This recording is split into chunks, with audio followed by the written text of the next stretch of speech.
Good luck.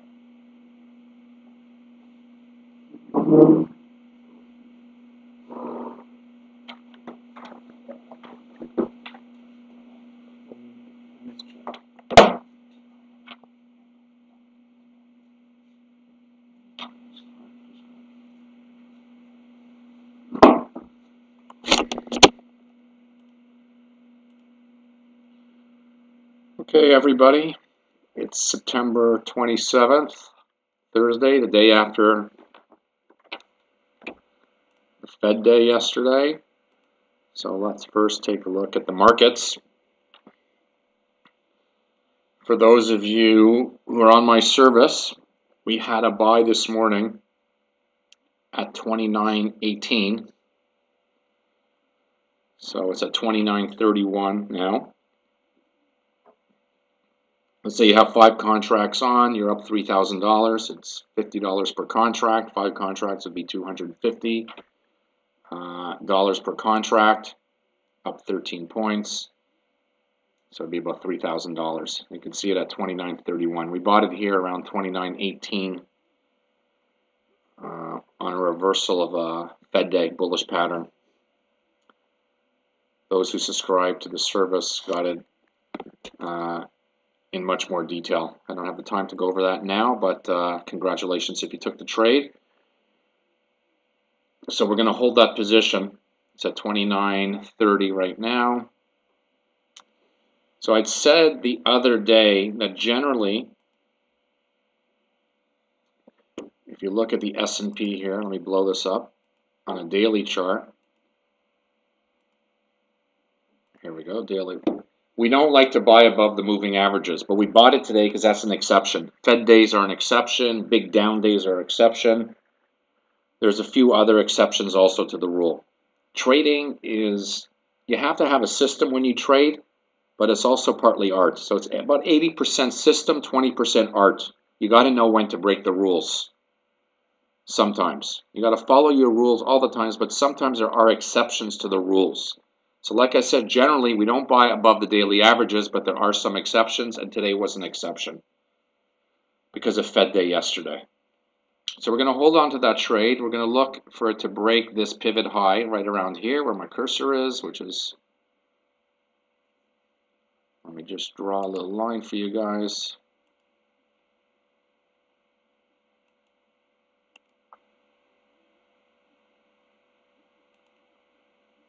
We want it above this line. We want at least to go above this line over here for part of our profit objective, depending on how many contracts you have on. A number of you are calling me, asking me how much equity should I have into my account. Well, that depends. Minimum $10,000. There is no maximum. The important thing, though, is money management, which we're going to talk about constantly during these sessions. Money management is everything. So what do we risk per trade? Anywhere from 2.5% to 3%. That's what I risk. 2.5% to 4%, actually, depending on how good the setup is. So 2.5% to 4%. So if you have $100,000 in the account and you're risking 2.5%, you're risking $2,500. So we have our stop. So you determine your size based on the stop. If you're risking 10 points, you're allowed up to as many contracts that will risk you $2,500 on a $100,000 account. So money management is everything, and we're going to talk about this constantly. A few of you have called me asking me, what do I use? What's my system? If you hang in for a year, you're going to learn everything. But in a nutshell, we look at daily, weekly, and monthly charts. We don't really look at 5-minute charts, 10-minute charts, 15-minute charts, 30-minute charts. We look at daily, weekly, and monthly charts.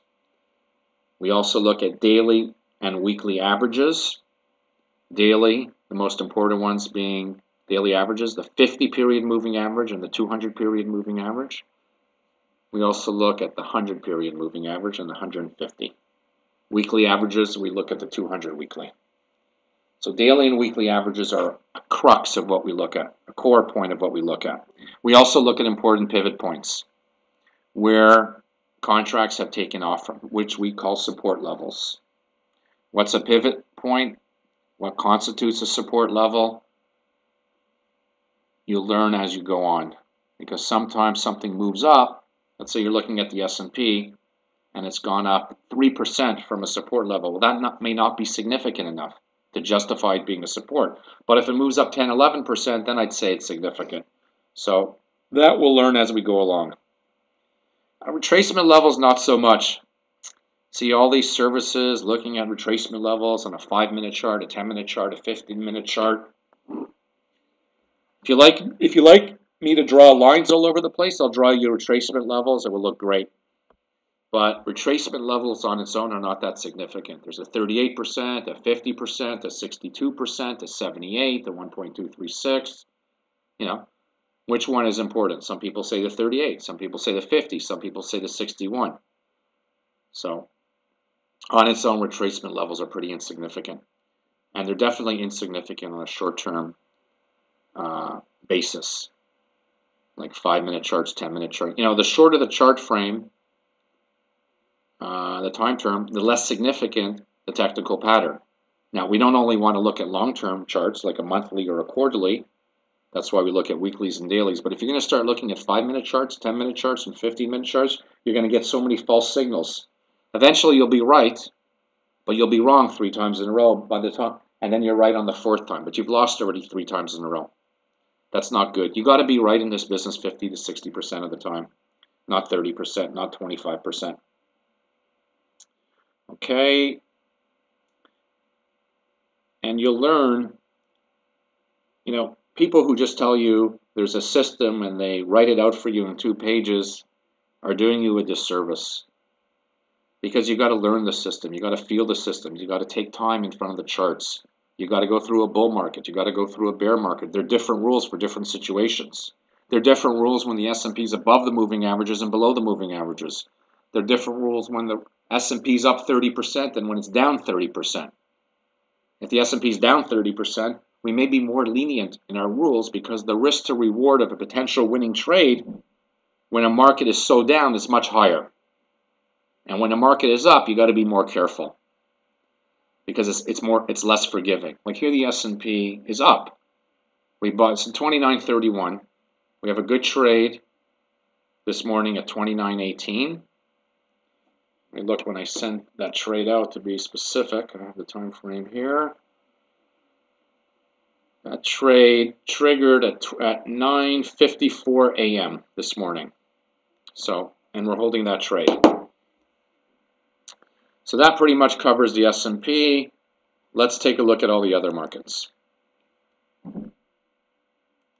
There's about 15 futures markets we cover.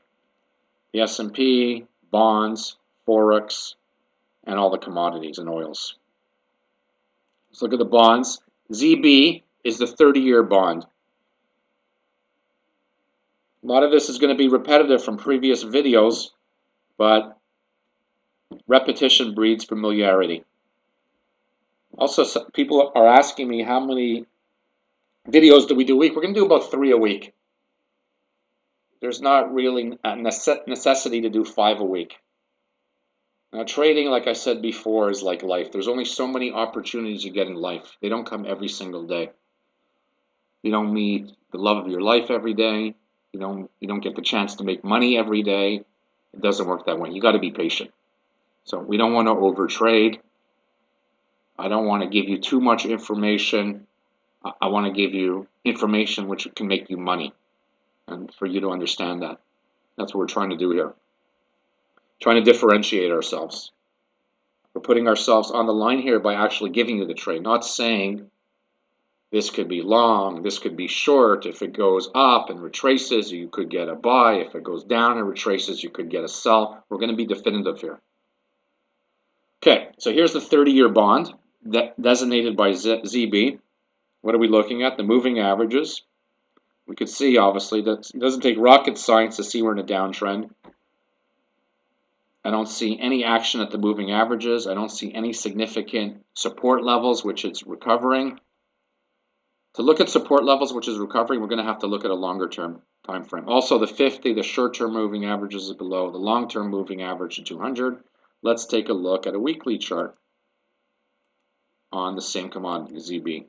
Let's look for some significant support levels. Here would be maybe a significant support level here. Here is a significant support level where my cursor is.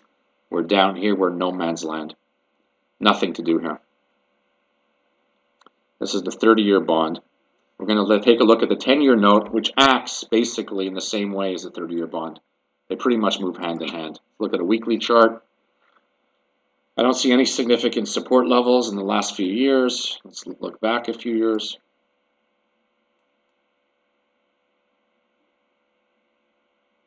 Here's one in 2009. It's at 112, somewhere around 112.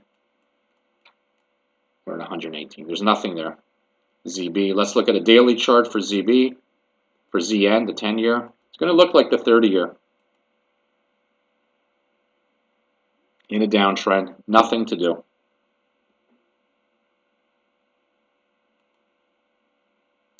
Let's look at the dollar index.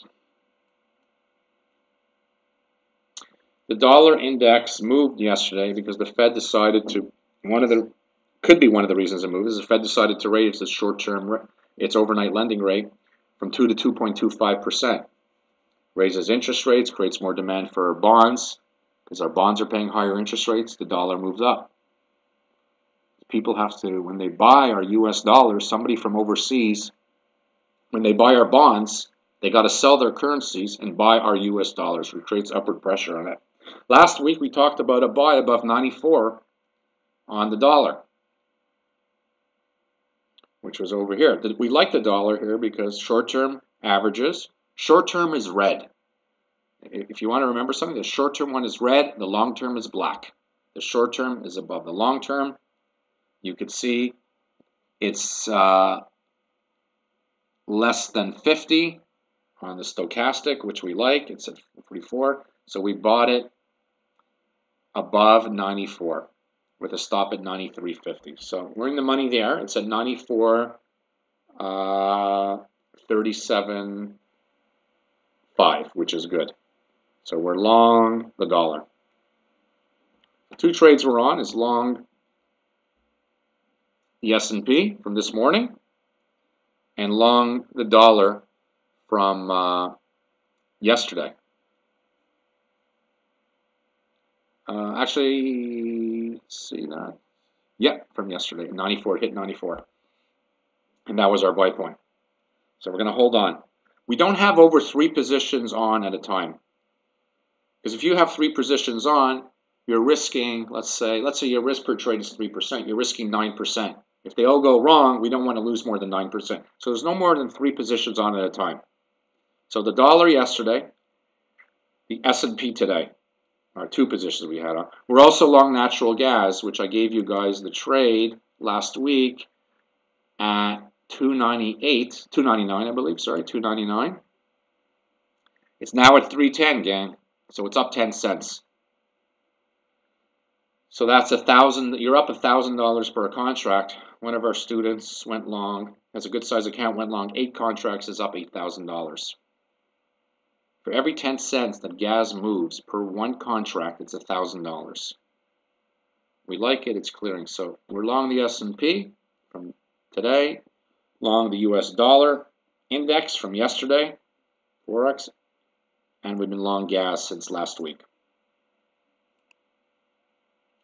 Now let's see if there's anything else potentially we like.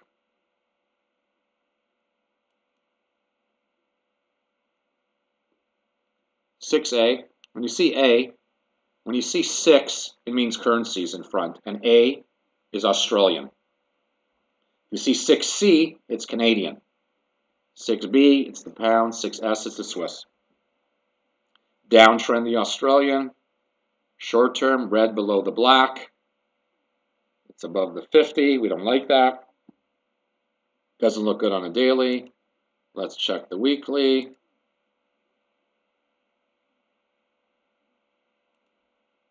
What are we checking the weekly for? Anybody know? I'll answer it. I'll let you guys think about it for a minute to see if you could potentially know what I'm going to say.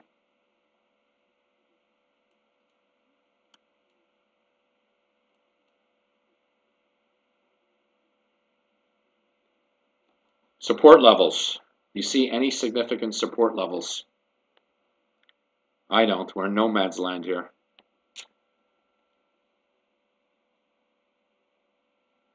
One of you asked, are those simple or exponential moving averages? They're simple. You could read about simple moving averages and exponential averages till so many articles on it, which is better, which is not. At the end of the day, I just use simple. Why? It's simpler. Pretty much 6 or 1/2 dozen or the other. These are simple moving averages. No support levels here. Don't like the daily. Okay, that's the pound. The Canadian. In between the moving averages. Short term is below the long term. We don't like it. Doesn't mean we can't buy it. We got to have some other confirmation. Again, it's above the 50. We don't like that. Let's take a look at the weekly average. What are we looking for on the weekly?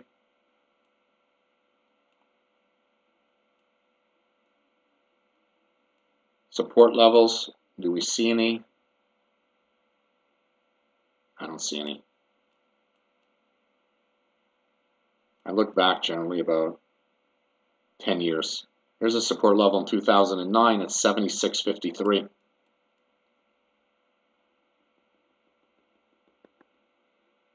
So you could see, this is a good example actually. This week here, which is the week of September 10th, we actually closed above 76.53 at 76.74. But what we don't like about this over here,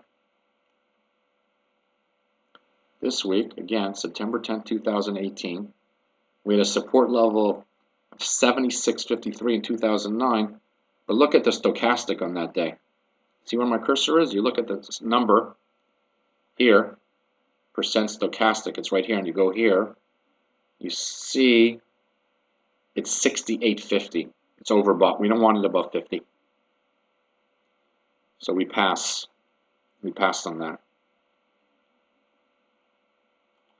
Okay. Some of my members who get private coaching may want a little bit more analysis on that. You could call me tonight to discuss that. Let's look at the euro. The euro came down hard today. Why is the euro coming down hard? The dollar's going up. We're long the dollar. We can't look at the euro. We're not going to get long the euro and long the dollar. When you're long the US dollar index, 52% of the dollar index is from the euro. So if you're long the dollar, you're not going to get long the euro. If you're long the US dollar, it means you're short the euro. So nothing to do there. Remember, we have 3 positions on already. The S&P, natural gas, and the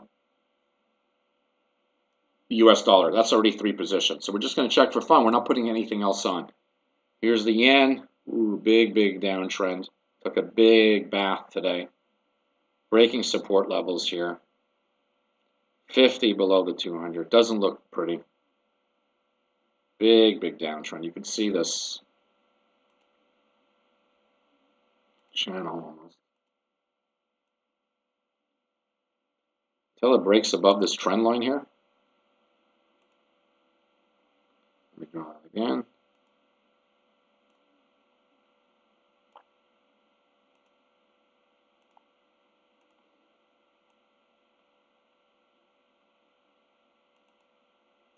No trouble with that. Let's draw a ray. Till it breaks above that trend line, 3 points, 1, 2, 3, which is somewhere around here, 00900. I'm going to leave that line in there. We're not buying it. That's the downtrend. So yen does not look good. Take a look at the Swiss franc.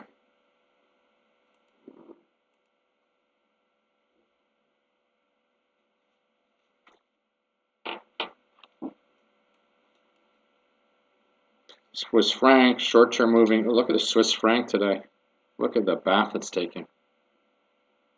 Boom. This is a messy chart. Look at all the averages. The 50 is below the 200. It's spiked up. It's a fake spike up. Going down. Nothing here. Dollar's going up, so the Swiss is going down. Usually a lot of these currencies go down when the dollar goes up. Especially the euro for sure, and some of the other currencies also, like the Canadian and the Swiss. So you don't want to be long the US dollar and long another currency, because basically if the US dollar is going up, the other currencies are going down for the most part. Let's look at crude oil.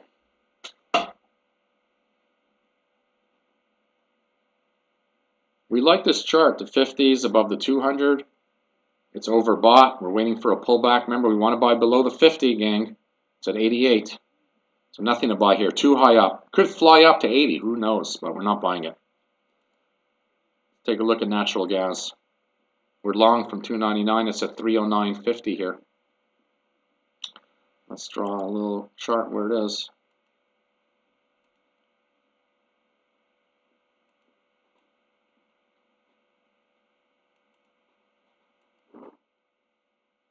It cleared this top point here from June 2018. So it looks good. We're not adding on. We don't believe in adding on. Don't like to add on high. Too risky. We're in the 299. We hope it continues to go up, but I'm not going to recommend a buy here because you're buying 10 cents higher unless you buy much. Remember, you cannot risk more than 2.5% from the stop. So you're going to have, if you want to buy here, you're going to have to do less contracts than you normally do. At 299, you can do more contracts. Let's take a look at gold. Gold's gone down. Short-term moving average below the long-term moving average. I was looking for a buy at this at some point. Dropped down. Why did it drop down? US dollar went up. Fed raised interest rates. Fed raises interest rates, bonds are more attractive. Bonds are more attractive, or US dollars more attractive? If our US dollars more attractive, people usually sell off gold and buy the dollar. Anything on copper and silver? Again, 50 below the 200. Any support levels?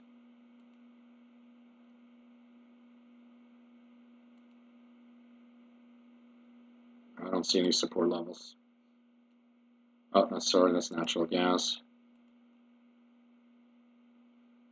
We're waiting for this to pull back, actually. Got a lot of action around the 200 weekly moving average. Took off from that. We're waiting for a pullback. So this is on hold. I'm going to wait for a setup on copper, but not right now. I don't like to buy on these green bars. You see this big green bar? You buy in this green bar, you buy here. You got to go through a lot of pain usually. Sometimes it will go up, but for the most part it will go down. And our last one, there's 15, silver. Downtrend, doesn't look good. A lot of these charts look the same. Let's look at a weekly.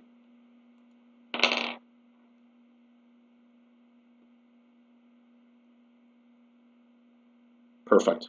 Nothing. No support levels, nothing. So that's pretty much a wrap today. Went smoothly, no technical difficulties. So, sorry about that the other day. We had some problems with the computer, and we had a new computer which we're using. But that's resolved itself, so good trading. And any questions, feel free to call me at the end of the trading day. Thanks.